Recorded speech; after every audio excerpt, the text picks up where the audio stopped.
My cheating wife keeps piling on demands, blaming me for her sleeping with other men. Just recently, I 30M married my wife 30F. We spent 6 years together before making it official. With 3 of those years engaged thanks to COVID, we had to push back the wedding twice.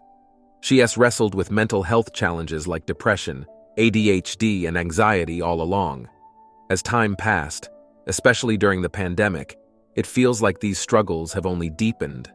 The lockdowns hit her hard, particularly the isolation and the stress from a family health scare. During that time, she lost her job, but luckily found a new one not long after. However, it was remote with some pretty unpredictable hours. I always did my best to support her. She told me that I was the only person who made her feel capable of becoming the person she wanted to be. However, I guess that feeling faded at some point. A few months after our wedding, she caught COVID and experienced lingering symptoms for a while.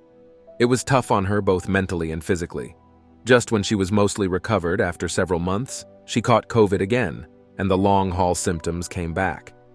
This time we knew better how to handle it, so her recovery was a bit quicker, but the stress still took a heavy toll. After the second bout of COVID, we became much more cautious, masking up more frequently. We only dined indoors on special occasions and wore masks in bars. We even braved the cold to sit outside at places that still offered outdoor seating. Even with all the precautions we took, she fell into a deeper depression than I'd ever witnessed and decided to take a break from work. During that period, I stepped up to care for her, managed all the chores, and kept up with my full-time job. While she was on leave, she started showing some improvement. She tried various activities, like taking classes, but the only thing she stuck with consistently was yoga. Her sleep schedule was all over the place due to the depression, so she struggled to fall asleep at a reasonable hour, often staying up late, napping during the day, and continuing this cycle. This led her to attend late yoga classes, which would give her energy afterward. She'd tell me she was going to meet up with friends from class at a bar, or that she planned to draw at a bar alone to think things over, or that she needed to reflect on therapy. Usually, she'd say she intended to stay out for an hour or two and then come home. But she'd end up saying just a couple more hours to think and stay out until the bars closed, sometimes coming home drunk. During her recovery from depression and long COVID, I felt this was an unhealthy way to cope, and it worsened her sleep even more. It caused her to sleep through the day, missing out on vitamin D, and sleep quality is so crucial for mental health. I voiced my concerns, but she has always been defensive about my feedback. I've journaled about it many times and brought it up with her, even suggested she discuss it with her therapist. However, in our couples therapy sessions, we never really addressed my issues with her communication. We mainly focused on strategies to prevent me from triggering her past trauma and how we could both de-escalate conflicts, which were valuable lessons, of course. But I guess this time, it was just too much for her. When she went out, other guys would approach her. Eventually, one of them wore down her defenses, and she ended up making out with him. She gave him her alternate email, and they started meeting up for more makeout sessions, which eventually led to sex. There were also 2 other people she connected with, telling them she only wanted something purely physical. She claims she never had actual sex with them, though just sent dirty texts and masturbated to their messages. I found out about all this one day when I picked up her phone to charge it while she was napping. We have each other's Face ID and thumbprints. And when you start charging, the screen lights up and shows past notifications. I saw a strange text, so I opened her phone to check it out. I didn't think much of it at first, no suspicions at all, until I realized what I was actually reading. My curiosity led me down a rabbit hole because I thought we were always so open with each other. I was devastated, but I also noticed emails from this guy sent to her alternate email account, which she doesn't keep open by default. I forwarded those emails to myself so she couldn't deny anything later. When she woke up from her nap, we talked and cried together. I was completely shattered and numb, but her remorse seemed genuine. She told me she was desperate to feel wanted, young, and alive again.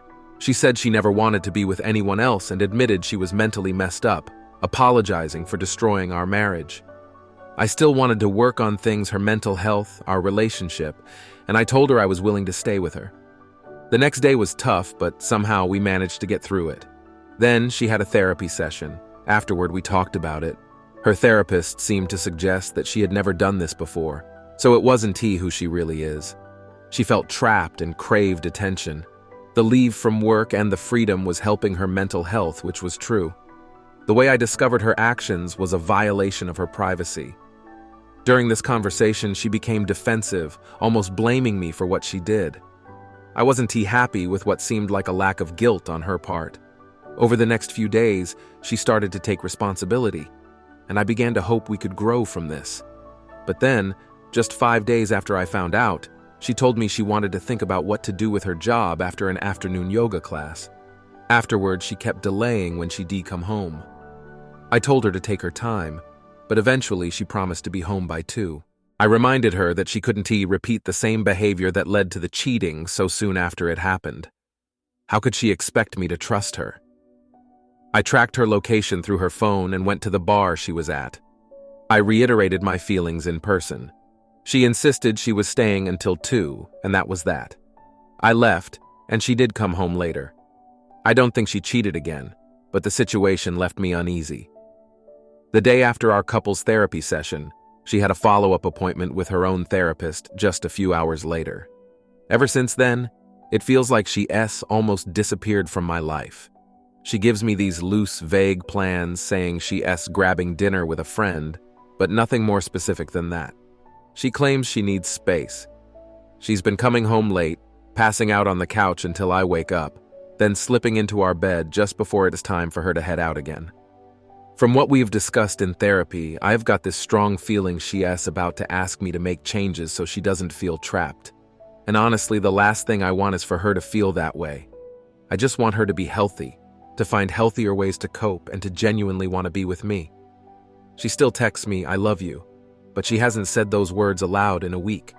I'm terrified she's planning to separate more completely, and it is not just me I am worried about. I'm scared for her too. She has had suicidal thoughts before, and all I want is for her to be okay. I can shake the feeling that she is projecting her parents' relationship onto ours, and now anything I do is going to seem controlling or irritating to her. I have this suspicion that her therapist is hearing this skewed version of events and might be pushing for a separation. And honestly, based on what the therapist has heard, I can say they were wrong, but it feels like my wife is being selective about what she shares. Like, she didn't mention the cheating to her therapist for the entire 2 months it was happening. I doubt she has talked about how often she has been out drinking alone either.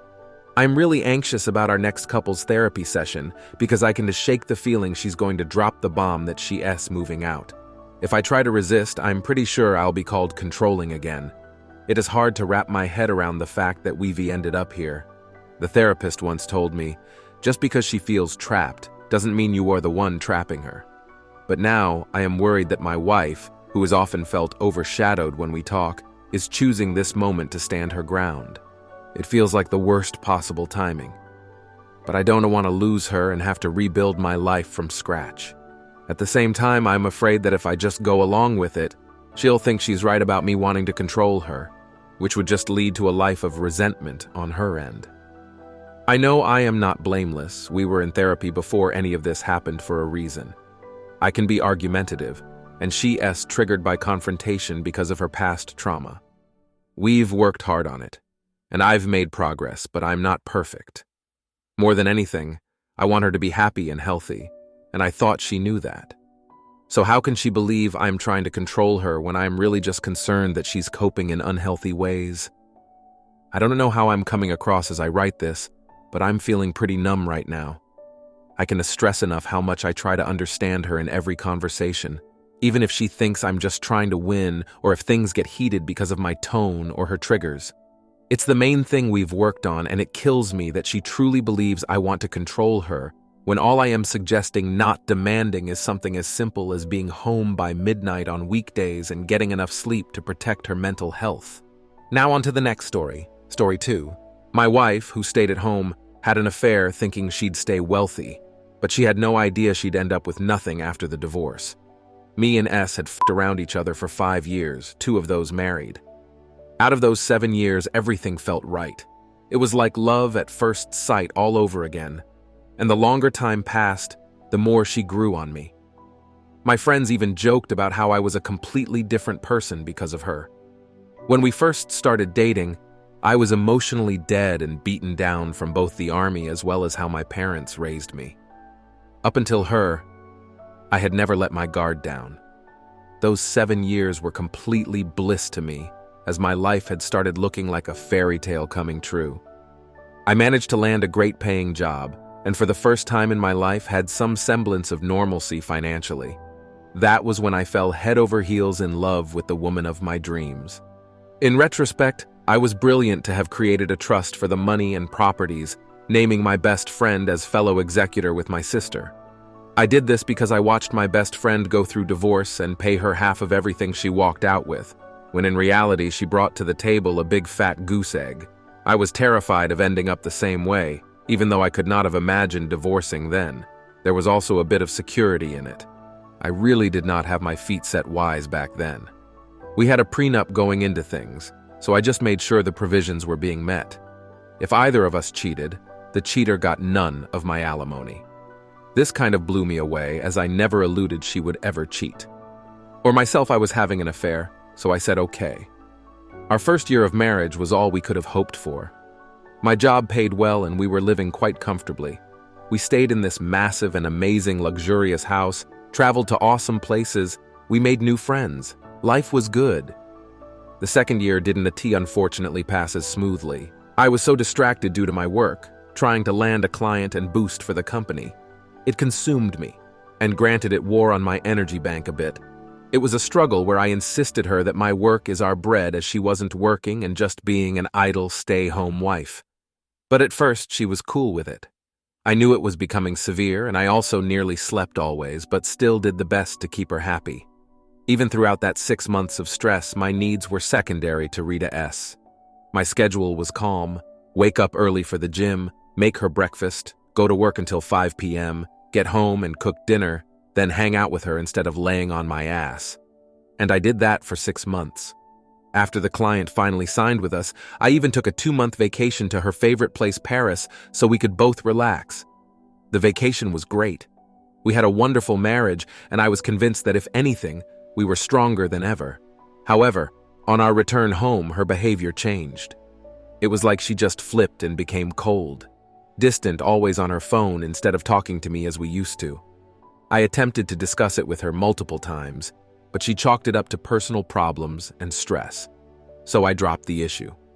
This went on for 6 months. Once, there was a meeting scheduled for the boss to announce some promotions. I was shitting bricks, but it paid off in a 30 salary bump thanks to landing the whale client deal. I took a few days to celebrate and head home early so I could tell my wife face to face. However, when I drove up outside of the house, there was a huge ruckus coming from inside. I immediately assumed I must be missing something. She was clearly out shopping with a friend. However, as I approached the door and heard her speak, I paused before getting my phone out and filming, because what I stepped into was my outside world imploding. She was in bed with some random unblocked music player when I said her name. The look on her face was, well, to die for. The guy ran, half naked, with his clothes in hand, out of the room, leaving her to be under a cushion. At this point, I would have destroyed all around me if it was possible, but the words had rendered too overturned by shock, thus bonked everything into silence. I went upstairs to our room, I filled my bags, and she tried saying I cheated on her. All of this isn't real. I'm just dreaming. It all seemed so ridiculous. And 30 minutes later, I packed my things and walked away. I literally walked out feeling not only release, but that the weight of all my anger was leaving me. I slept in a hotel for the next few days, pretending not to notice the calls and text messages coming from her. 3, I changed my number, and few more days after that text messaging contact lawyer, I explained the full story to him and he told me off, then made a backhanded comment about how she would only be able to get half my money because of our prenup. I filed for divorce a few months later. I heard she had to get a job just so they could pay all the bills during those months of no contact. When she handed in DM papers, that simple hoe brought her goofy ass to the conference with my attorney and signed up behind them, smiling harder than the Cheshire Cat. She'll even tell you, me cheating on is the best thing I've ever done for myself. I will take all your money and never have to work a day in my life. My lawyer and I just smiled. As he took out the prenup agreement, she realized her mistake. She could only have half my money and that was all. With that, S started to cry and ask for forgiveness, and she was just too sorry. It is only a small mistake, you know I still love you. It took her almost 20 minutes before she would sign the papers. 2 things in quick succession: the money was only enough to pay our house rent for 5 months anyway, and then she would be f***ed. I tried to walk away, but she chased me down the street, saying again and again that it had been an error of judgment, a freak incident involving cocaine with some overexcited gossip, showing her in a bad light. I must know how much she loved me now, if not before. But I didn't look back. Your infidelity, of course, prompted me to move out, and fast forward today, I met someone new. We have been dating for a couple months now. I have a new, well-paying job and I am happy again.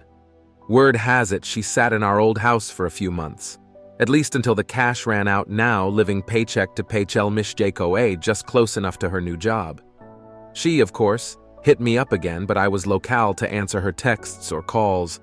I am indifferent towards her. I have no remaining feelings for or against her anymore.